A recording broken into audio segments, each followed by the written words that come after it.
Bonsoir à tous. Bonsoir et bienvenue sur Nos émotions et nous, notre rendez-vous hebdomadaire pour les fleurs de bac. Fleurs de bac et puis des invités, toutes les semaines différentes. Là, on est avec Elisa Boileau qui est sage-femme et ostéopathe. Bonsoir Virginie. Et voilà, nous avons décidé, en tout cas j'ai proposé à Elisa de faire cette thématique sur les hommes. La couvade, voilà. On va en savoir un petit peu plus dans quelques instants. Je vais aller chercher Elisa, je ne sais pas si elle va arriver. Je vais la laisser peut-être arriver un petit peu. J'espère que tout le monde va bien. Vous entendez bien, que tout est OK. Bon, les beaux jours arrivent, donc peut-être qu'il n'y aura pas tout le monde, toujours du monde au rendez-vous. Hein. C'est sympa aussi de passer ces soirées dehors. On peut en profiter. Donc, alors je vais voir si Elisa est arrivée. Je vais aller la chercher.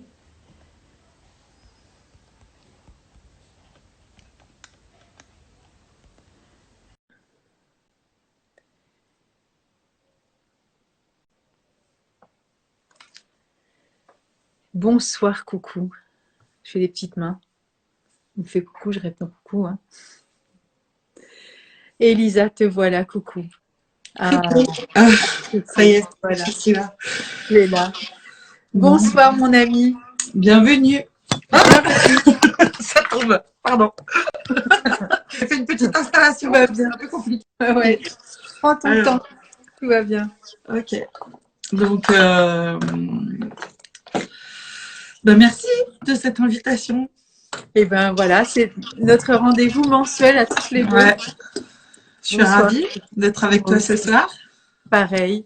Toujours aussi joyeuse de te retrouver, qu'on puisse évoquer différents sujets, différentes thématiques, ouvrir les consciences ou alors discuter, avoir une vision des fois un peu élargie. Alors il y a des moments, il y a des gens qui me disent « Ah, moi je te suis moins quand tu parles de maternité, etc. » Et oui, et pourtant on est tous un peu d'une façon ou d'une autre baignés par cette parentalité.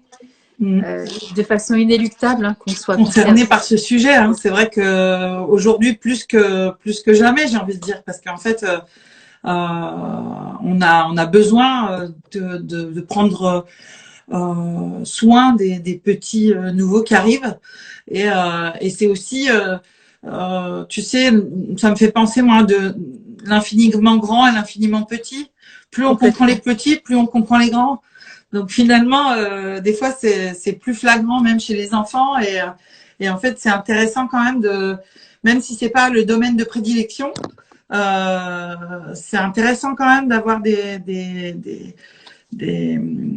infos concernant ça, quoi. Tu vois, enfin, pour moi, c'est vraiment fondamental. Hein. C'est fondamental, et comme tu parles d'infiniment petit, d'infiniment grand, je me dis comment s'intéresser à l'infiniment grand si on s'intéresse pas non plus à notre histoire personnelle aussi, tu vois, avec des compréhensions, même si j'ai plus en âge d'être parent ou j'ai pas envie de l'être, etc.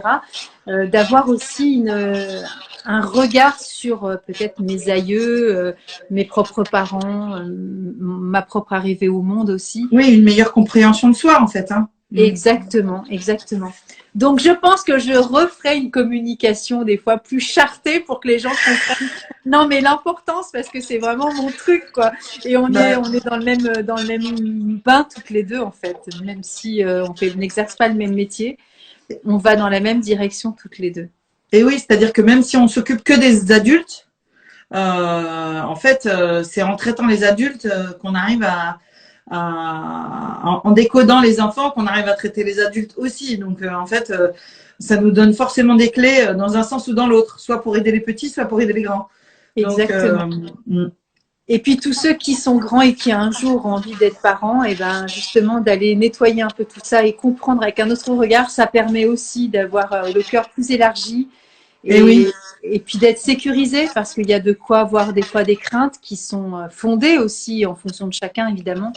Disons que le fait est qu'aujourd'hui, la parentalité, elle est un peu solitaire. Avant, on était drivé avec la famille, tout ça. Aujourd'hui, les familles se retrouvent toutes seules, et c'est pas si évident d'avoir des infos, des conseils. d'y voir un peu clair, quoi, tout simplement. C'est ça, exactement. Bon, je le rappelle, Elisa est donc sage-femme et ostéopathe. Et donc, c'est une joie immense de pouvoir co-créer toutes les deux ces lives. On est au 13e, je crois, ou 12e C'est live. génial, j'adore. Ouais, c'est vraiment génial. Ouais. Et alors, pour la thématique de ce soir, qui est donc la couvade, qui est donc une proposition que je t'ai faite, Oui. ce matin, j'ai été voir mon ostéopathe. Et à 9h15, quand je suis sortie de son cabinet, je lui ai dit, ce soir, je suis en direct avec une sage-femme ostéopathe sur la couvade. Et il m'a dit, j'en suis toujours pas sortie, alors que c'est bon, 12 ans, c'est trop drôle. Donc voilà, tu vois, c'est cool, quoi. Ouais.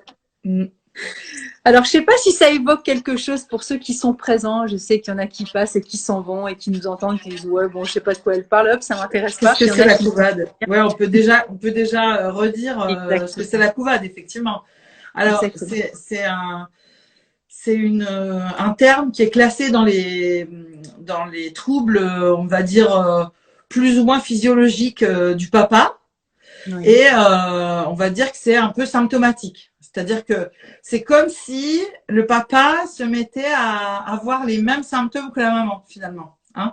Et on sait que plus il va être impliqué dans la grossesse, plus il va faire sa couvade. Donc, il va prendre des kilos, il va avoir un peu mal au dos, mal partout.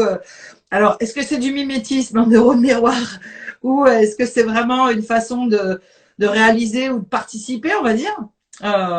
Pour l'instant, on peut dire, il y en a au niveau terminologique qui parlent de dysfonction pour dire que, bah voilà, effectivement, il y a des papas qui vont bien et qui vont pas leur couvade, mais on va dire que ça peut être tout à fait classé dans les manifestations physiologiques de la grossesse, par rapport au papa, on va dire. Et alors, du coup, c'est un terme médical, hein, on est d'accord, c'est pas une invention. Hein, alors, c'est plus ou moins médical, on va dire. Okay. C'est pas tout à fait classé dans les troubles médicaux, okay. Mais on va dire que c'est un terme, c'est le terme consacré par rapport à ce qui se passe au niveau du papa. Sachant que si on regarde les espèces animales, il y a plein de papas qui sont chargés de leur progéniture. Hein. Donc, chez les hippocampes, par exemple, c'est le papa qui fait la grossesse. Chez je crois les pingouins, c'est en alternance, le papa et la maman qui s'occupent de tenir les œufs sur leur petit pied palmé pour être sûr que l'œuf gèle pas. Donc, en fait, on va dire qu'il y a plusieurs espèces où les deux participent à cette période-là de la gestation de la progéniture. Ce que j'ai retrouvé aussi en préparant l'entretien, c'est que il y a chez les Amérindiens, par exemple, dans la préparation de la grossesse, on considérait que c'était intéressant pour le papa de vivre aussi ce que la maman vivait. Un peu pour se rendre compte que finalement, de l'extérieur, ça n'a pas l'air très compliqué. Puis finalement, quand on s'y colle, ça change un peu la donne. Un peu comme le confinement, si tu veux. Le confinement, tu te dis, bon, rester tranquille chez toi sans travailler, c'est quand même le rêve. Et puis finalement, quand on a été coincé, personne n'a trouvé ça sympa d'être cloîtré à la maison. Et donc aujourd'hui, même si tu te dis, même si c'est un confinement un peu adouci parce qu'il y a la présence du bébé, rester couché pendant une grossesse, c'est pas simple. Rester dans l'inquiétude de pas savoir ce qui va se passer pour la suite, c'est pas simple. Donc, je pense que chez les Amérindiens, ils demandaient au papa de rester au lit carrément couché pendant toute une partie de la grossesse et aussi jusqu'à, je crois, 6 semaines après la naissance. Donc en fait, et ils faisaient des petites scarifications au papa où il frottait du piment sur les cicatrices pour lui montrer ce que c'était la douleur, quoi, en gros. Hein, genre comme une éraillure. Alors, je sais pas où il pratiquait ça, c'est pas dire. Mais en tout cas, voilà, c'était quand même, ça rigolait pas, quoi. À l'époque des Amérindiens, il fallait que le papa endure les mêmes choses que la maman. C'est-à-dire qu'on avait compris que c'était pas si simple pour les hommes de réaliser ce que c'était tout le processus de la grossesse, de l'accouchement, tout ça.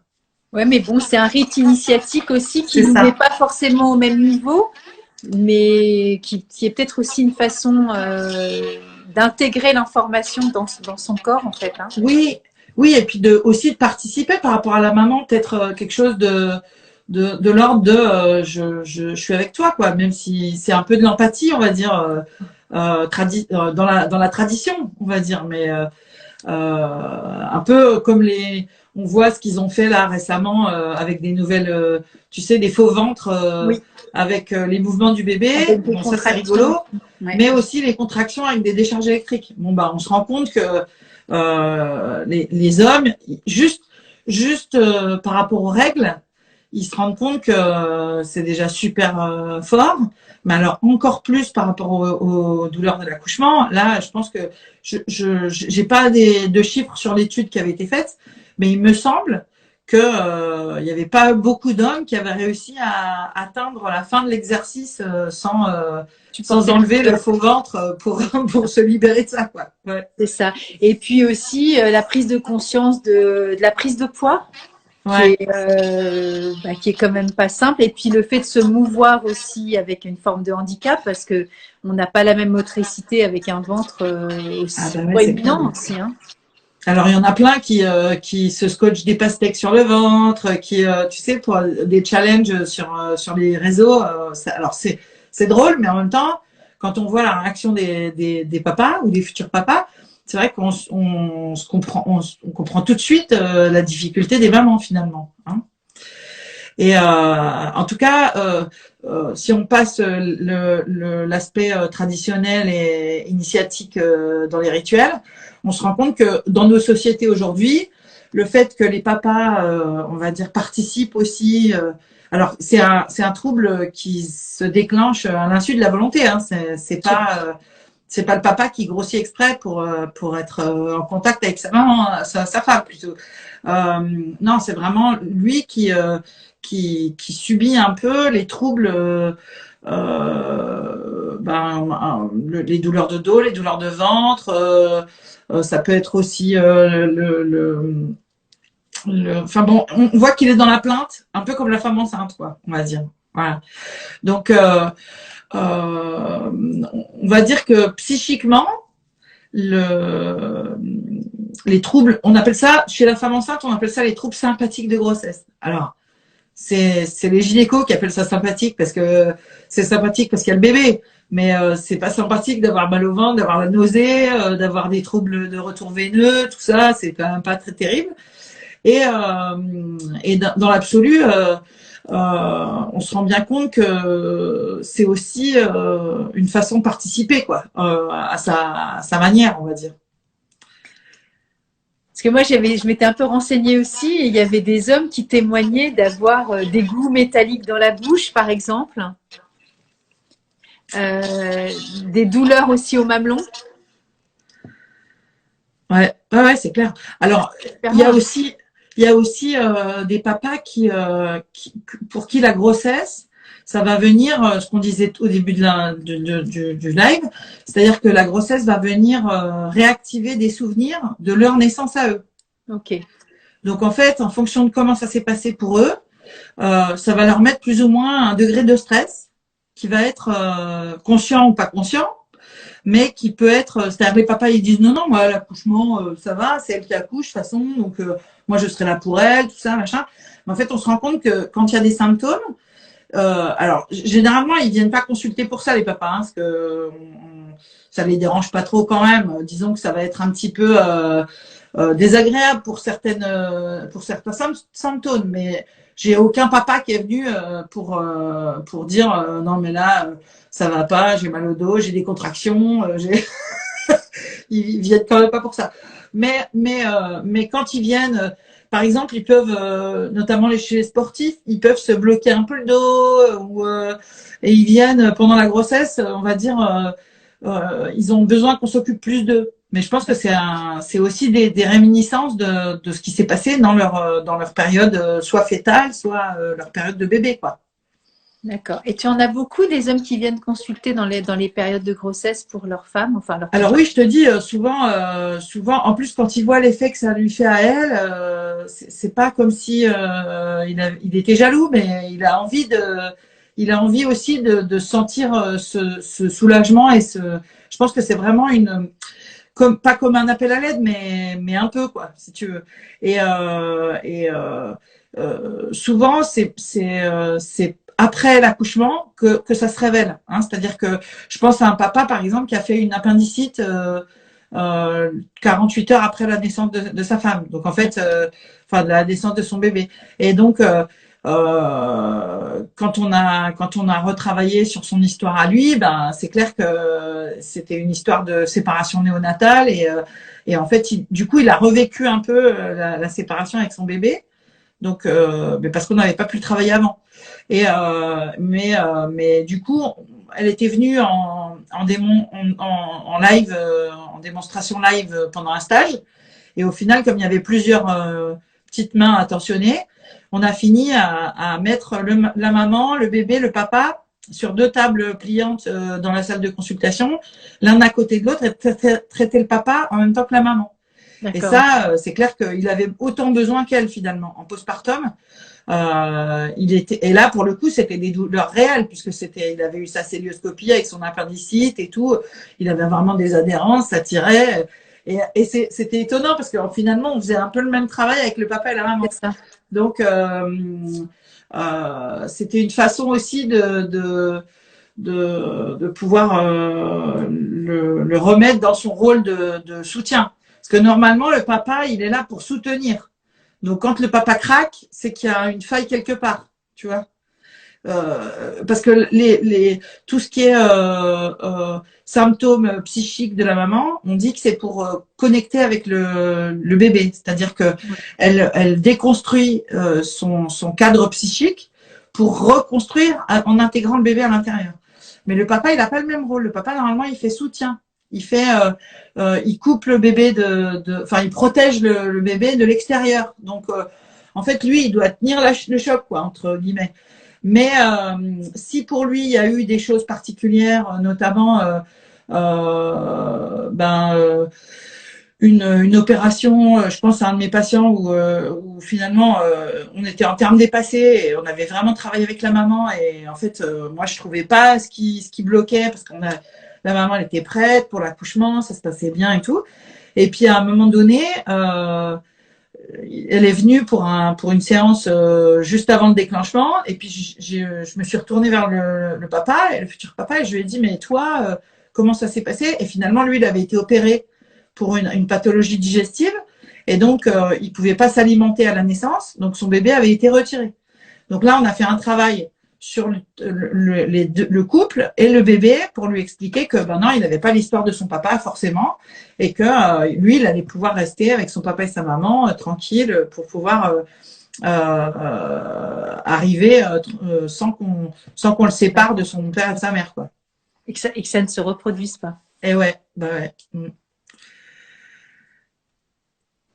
Bon, il n'y a pas de questions pour le moment. Je ne sais pas s'il y a des hommes qui passent par là et qui ont déjà eu des grossesses pour 2 et qui ont peut-être manifesté des signes de couvade, parce que c'est les thématiques de ce soir.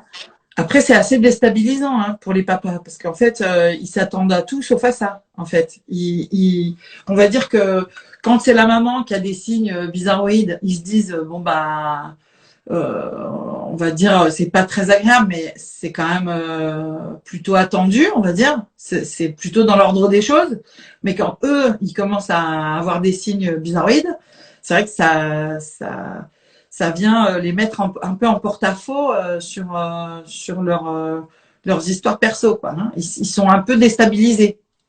Et alors justement sur leur histoire personnelle en tant que soutien aussi, parce que c'est une image un peu archétypale aussi d'être un soutien, mais justement là on est plutôt dans une forme de vulnérabilité par rapport à ce soutien. Donc c'est pas toujours simple non plus de s'avouer vulnérable dans les moments où on devrait être fort, quoi, en fait, oui, hein. Oui. Alors moi ce que je leur dis souvent c'est d'accepter cette métamorphose en essayant de trouver qu'est-ce qui est à l'origine de cette un peu de cet appel un peu j'allais dire à l'aide, mais c'est un peu un appel à l'aide, j'ai l'impression, tu vois, vraiment parce que on appelle ça quand même une dysfonction. Donc si c'est une dysfonction, c'est que dans la fonction du papa, il peut y avoir quand même une chose qui déraille un peu pour que, on va dire que c'est pas une pathologie, hein, la couvade, mais ça traduit quand même qu'il y a quelque chose qui est pas à sa place, on va dire.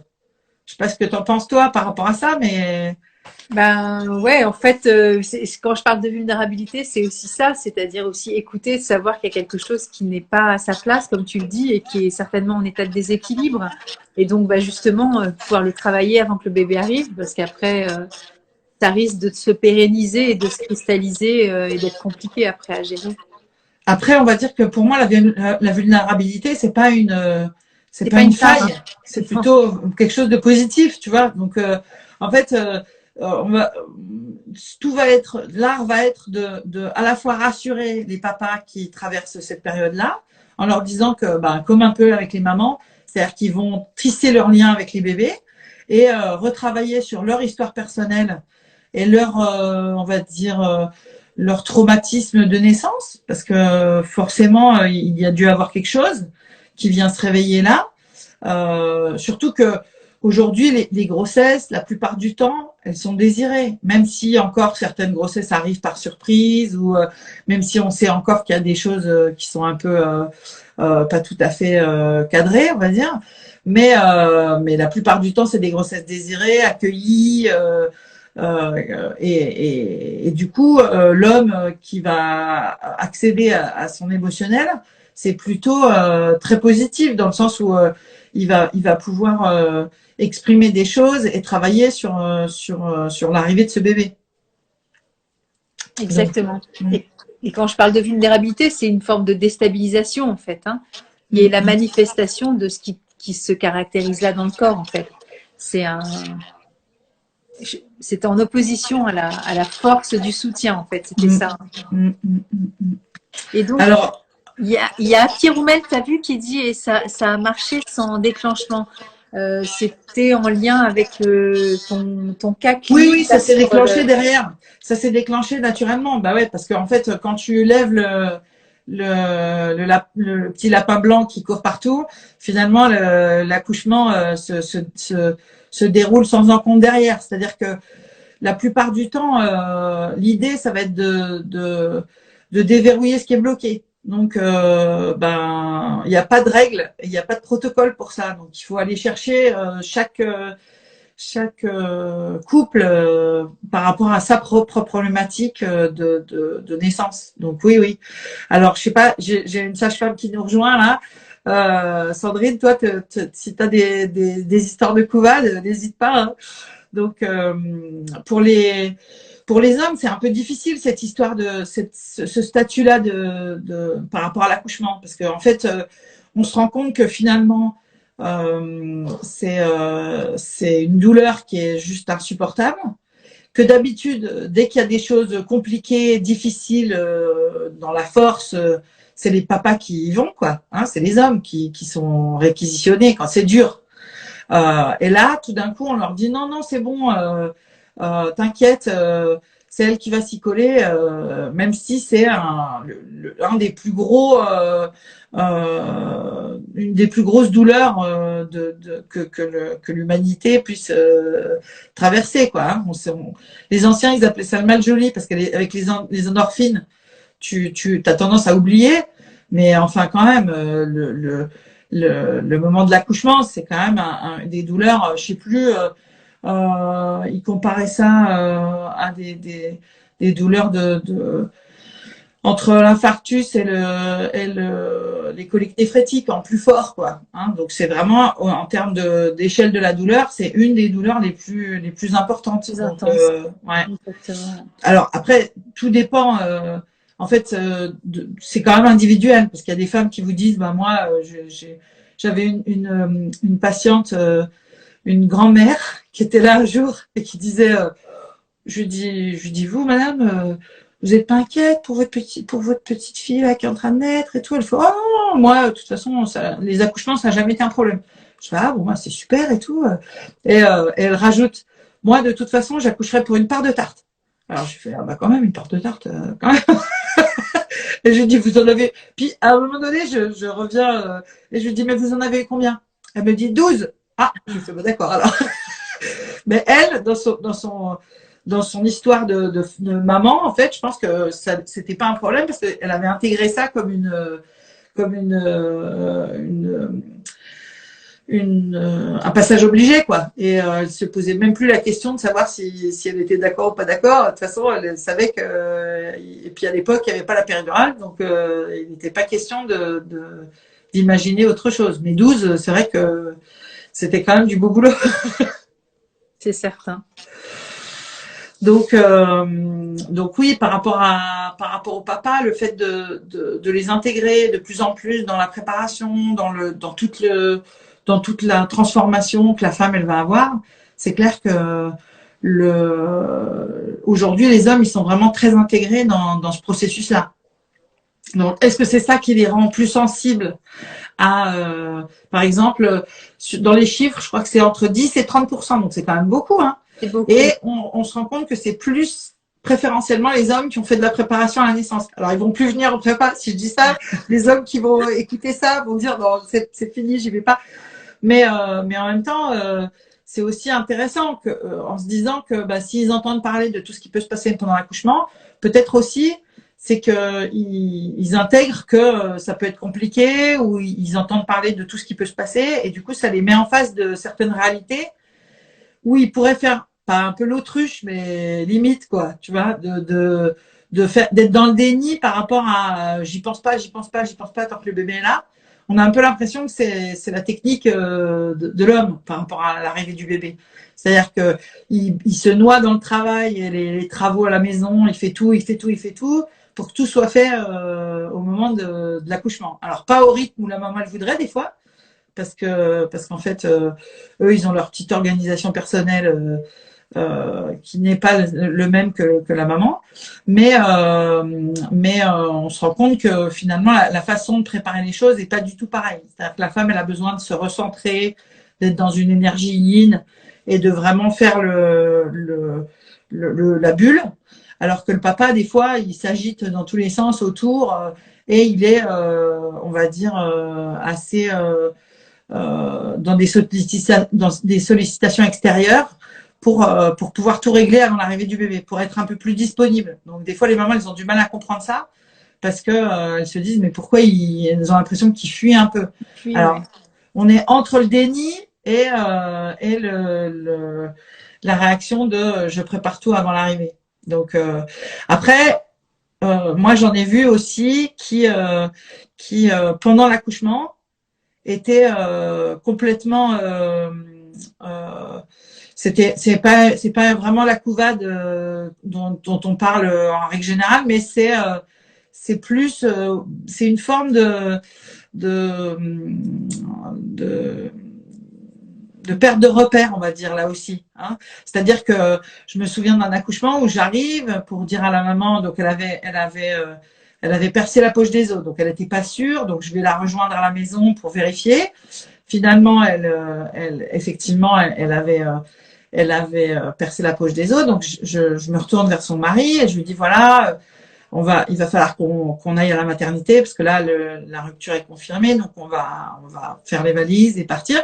Et là le papa n'intègre pas du tout l'information et il commence à me dire oui alors bon bah pendant que t'es là j'ai un problème à un genou. Ce serait super que tu regardes parce que vraiment là j'ai pas eu le temps de venir. Donc il était 1h du matin. Hein, pour vous resituer.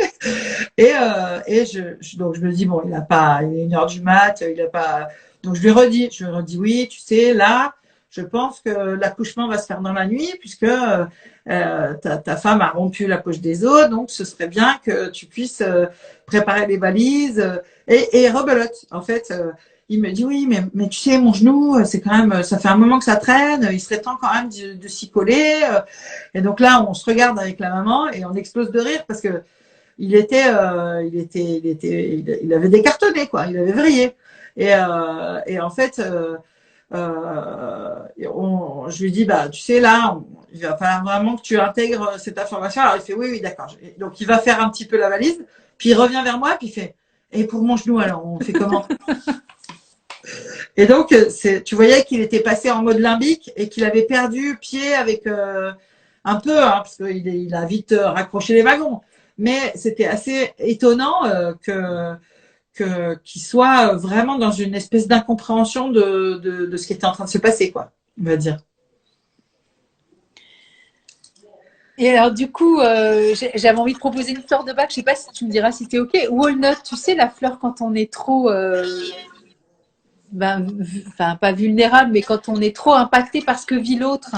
Oui. Du coup, ça pourrait peut-être convenir aussi à ce papa-là, éventuellement. Ouais, c'est clair. Ouais, de faire les choses un peu par miroir, par effet miroir, et pas de vivre son propre processus, quoi. C'est ça, exactement. Et d'être vraiment à ce point chamboulé par la grossesse qui fait qu'il y a une forme de mimétisme. Encore une fois, tout ça, c'est extrêmement inconscient. Hein, mais, et de garder peut-être juste le cap de ce qui sont là à cet instant T, sans se laisser submerger par l'émotionnel au point d'être de eux-mêmes changer leur physionomie. Alors, je ne sais pas si c'est vrai, j'ai lu aussi que ces hommes-là avaient un taux une chute de testostérone. Alors, c'est ce que j'allais dire. J'allais dire qu'aujourd'hui, avec tout ce qui est comme perturbateur endocrinien, c'est clair et net que les perturbateurs endocriniens, ça vient augmenter les œstrogènes chez les hommes. C'est ça. On sait en plus que dans l'eau, par exemple, dans l'eau de Lyon, je crois qu'il y a un taux alors il y a tout ce qui est métaux lourds et tout ça, mais il y a aussi tous les médicaments qui sont relativement peu dosés et pas trop vérifiés, quoi. On sait que dans l'hémisphère nord, par exemple, il y a un taux d'œstrogène dans l'eau, dans le robinet. Moi, au cabinet, j'ai fait installer un filtre. Alors, un filtre à eau où il y a une membrane osmotique qui permet de filtrer finalement tout ce qui est particules chimiques, donc tout ce qui est antidépresseurs, parce que tout ça, ça a un impact véritablement sur. Alors le filtre, je crois que c'est Originel, ça s'écrit OEAU. Vous le trouvez sur mes réseaux sans problème. Mais voilà, c'est vraiment quelque chose de très efficace et qui permet notamment chez les jeunes petits garçons aussi, parce qu'on sait que c'est l'imprégnation hormonale précoce qui va perturber l'imprégnation et l'installation des caractères sexuels secondaires. Et que ça peut vraiment valoir le coup parce que toutes les eaux embouteillées sont aussi à perturbateurs endocriniens puisqu'on met c'est dans le plastique chaud que les perturbateurs se développent et la mise en bouteille c'est sur du plastique chaud donc forcément c'est pas terrible et dans l'eau filtrée, enfin dans l'eau qui est pas filtrée il y en a aussi donc ça va être vraiment intéressant de pouvoir réfléchir à titre individuel hein, pour les familles de proposer des choses un peu différentes pour justement pas que chacun soit à sa place mais l'égalité des sexes à mon sens c'est pas tout le monde pareil, c'est pas un nivellement de toute l'humanité, c'est plutôt une complémentarité entre les hommes et les femmes. On n'est pas câblés pareil, on n'a pas le même cerveau, on n'a pas la même balance hormonale. C'est clair que c'est important de pouvoir c'est la diversité qui est une richesse, aussi bien dans les races, les peuples, les cultures, les traditions, que aussi les hommes et les femmes. Hein. C'est justement parce qu'on est différents que c'est intéressant. Oui, puis j'ai envie de te dire, tu vois, moi j'ai été maman solo, j'avais aussi une forme de testostérone et de côté très carré aussi, pour me sécuriser aussi. Oui, mais ça c'est spécifiquement parce que tu étais solo. Tu vois, voilà. Normalement, si tu es en complémentarité, tu n'as pas besoin de développer ça. Bien sûr qu'en tant que femme, pour ça se fait tout seul naturellement. Hein, tu exactement. Le fais, voilà. Mais ça, je veux rassurer aussi toutes les mamans qui sont seules parce qu'elles se disent alors du coup, moi je suis digne et j'ai pas de soutien. Il y a des moments. Si, bien sûr. Ça peut être un voisin, ça peut être notre père, notre oncle, on s'en fout. Mais s'il y a vraiment pas d'homme, la nature est bien faite et Moi, je me revois à faire des trous dans le mur pour mettre des étagères pour accueillir le bébé. Et voilà, je veux dire, et les vibrations, c'était OK. Et ça s'est très bien passé. Mon enfant va bien et mon Eh oui, ah adulte, oui, ah oui. OK. Non, mais c'est important de le dire parce que souvent, il y a des princesses aussi qui sont enceintes, hein, qui sont très, très yin, OK. Mais dans la vraie vie de tous les jours, qui n'est pas sur Instagram, il y a pas que des, il y a pas que des princesses. Hein. Il y a aussi des femmes qui sont Carrément. aussi des guerrières et des battantes et qui doivent Non, faire. mais de toute façon, pour l'accouchement, c'est ça qu'il va falloir développer. Mais c'est vrai que dans l'idée, c'est pas la même énergie yang. C'est pas de l'énergie yang. Tu vois, moi, je trouve que c'est la puissance du yin et que Complètement. c'est pas du tout pareil en fait. C'est-à-dire qu'on remplace pas un papa ou on remplace pas, on fait avec notre yin et on Exactement. va le développer autrement. Mais Exactement. Ça se fait naturellement, c'est ça que je voulais dire. ouais, Hein, mm. qu'on Carrément. soit sécurisé. Ouais. Je sais pas s'il y a des questions sur Ça n'a pas. la couvade, la place du papa. Je sais pas s'il y a Non. des hommes qui veulent nous donner leur retour, que ce soit maintenant ou un peu plus tard, si c'est une rediffusion du live. Mais en tout cas, voilà, n'hésitez pas, on répondra même à distance. Et c'est clair que moi, j'encourage les papas à venir de plus en plus faire les préparations, participer aux séances prénatales, postnatales, pour qu'ils voient ce qui se passe en fait. Hein, parce que le, l'importance de ce qui peut se passer quand on retravaille le, la naissance ou ce qui s'est passé pendant la grossesse, s'il y a eu des traumatismes et tout ça, le fait que le papa soit là et qu'il voit l'émotionnel du bébé s'exprimer, ça va aussi changer sa façon de devenir papa, de s'impliquer. C'est clair que plus il est là et plus il participe, plus il va faire d'ocytocine. Et alors, c'est mieux qu'il fasse de l'ocytocine, qu'il reste dans l'hormone de l'amour, plutôt qu'il puisse basculer sur les œstrogènes, tu vois, par exemple. Et il y a une petite différence entre rester à sa place d'homme et pouvoir continuer à faire sa testostérone et quand même être dans son émotionnel et sa vulnérabilité. Tu vois, je pense Bien que sûr.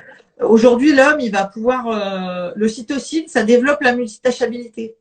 Donc on sait que les hommes qui font beaucoup d'ocytocine, ils vont aussi enclencher leur parentalité en étant plus présents dans l'éducation des enfants et en étant plus performants aussi au travail.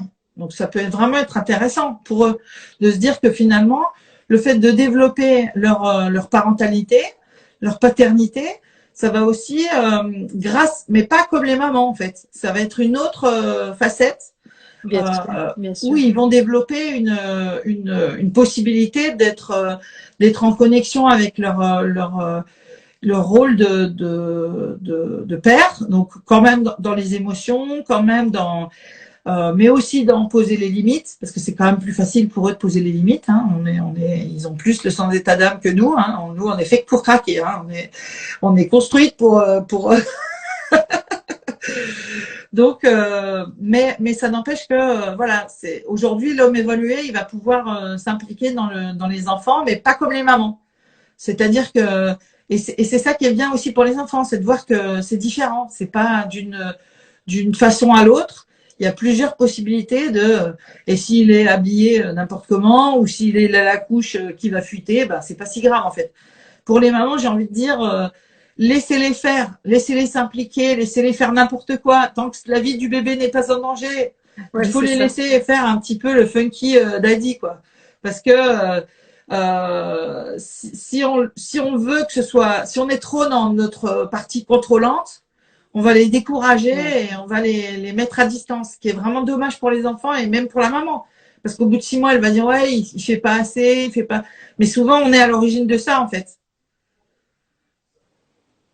Bah, Donc, du coup, dans ces moments-là, est-ce qu'on n'est pas nous, dans ces moments-là, où les femmes, en règle générale, trop dans la testostérone aussi? ah bah oui, Pour le oui, coup, c'est pour ça tu vois. que j'ai envie de dire aux femmes qui regardent, laissez-leur leur place, restez à la vôtre.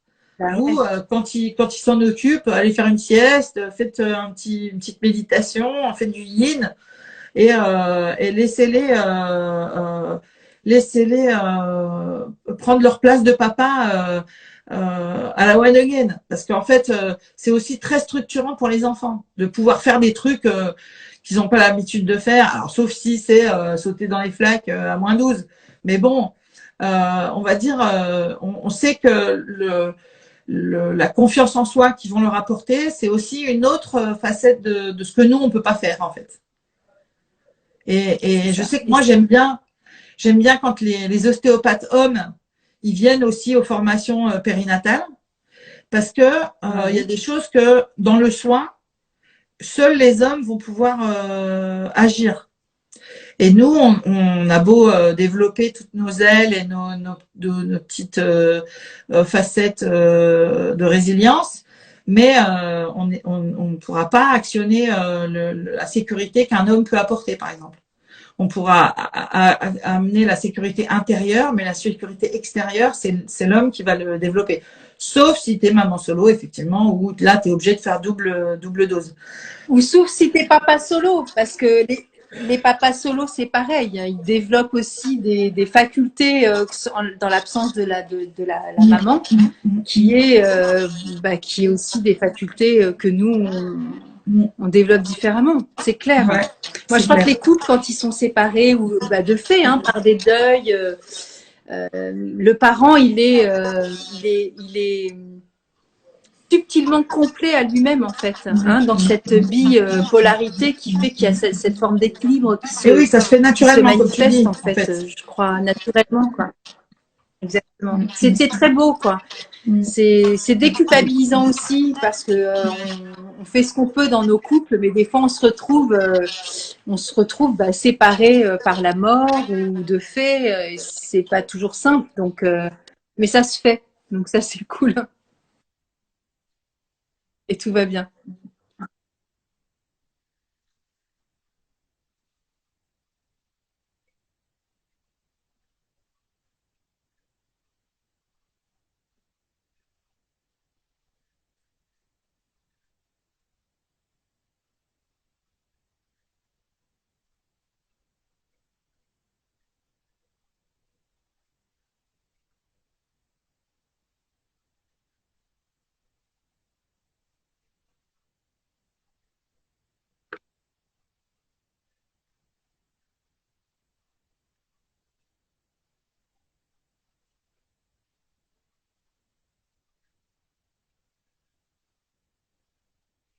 Bien sûr.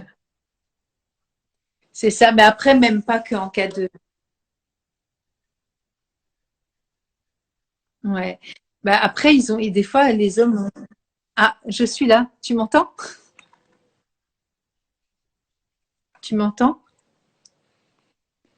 Il y a des micro-coupures. Ça va? Ouais, je disais, il y a certains hommes aussi qui ont pas le réflexe aussi de prendre soin d'eux, quoi. Ouais. Et nous, on est des fois très vite sur des réflexes d'automatisme, justement, d'aller voir l'ostéopathe ou d'aller parler ou de demander de l'aide ou prendre des fleurs de bac. Et peut-être que eux, des fois, c'est pas un réflexe conditionné, en fait. En pensant qu'effectivement, ils vont se gérer, qu'ils ont tous les outils. C'est vrai, mais des fois, voilà, c'est bien de se faire soutenir aussi.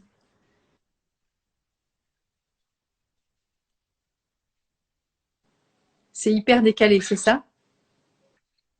Ouais,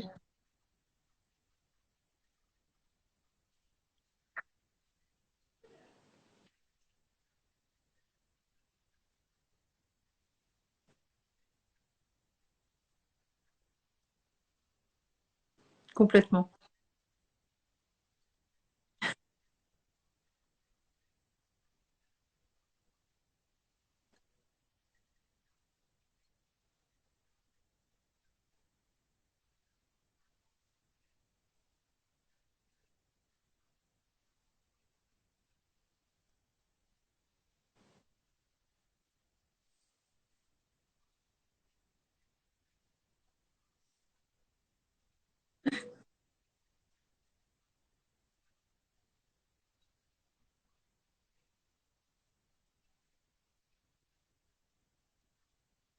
C'est ça. Nous, on transmute en permanence, en fait, hein.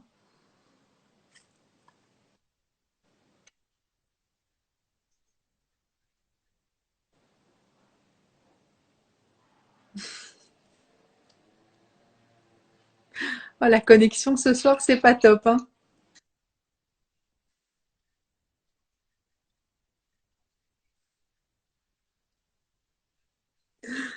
Oh, il y a un sacré décalage entre ce qu'on dit et ce qu'on entend. T'as remarqué? Ouais, complètement.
Je sais pas si c'est que moi, mais alors c'est inaudible.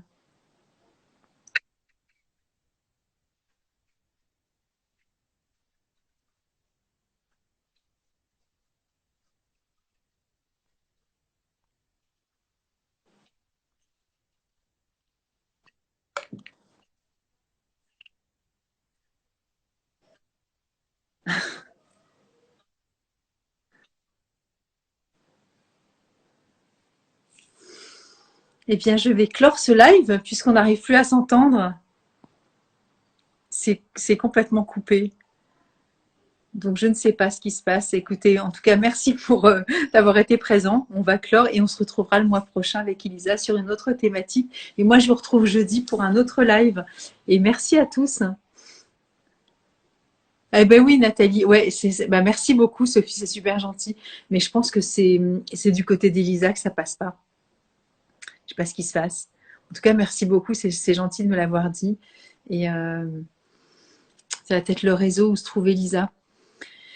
Bon, en tout cas, on a dit l'essentiel, hein. Donc, Elisa est partie et je crois que le message est passé, ce qui est le plus important.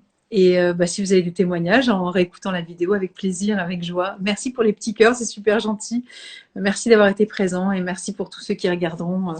Encore une fois, je vais mettre cette vidéo en IGTV, puis je vais la mettre sur la chaîne YouTube pour ceux qui ont envie aussi de s'intéresser à toutes ces thématiques pour accompagner les parents et en particulier les papas, bien sûr, parce qu'ils font partie évidemment intégrante de la maternité et de la paternité. Bonne soirée à tous et peut-être à jeudi alors. Au revoir.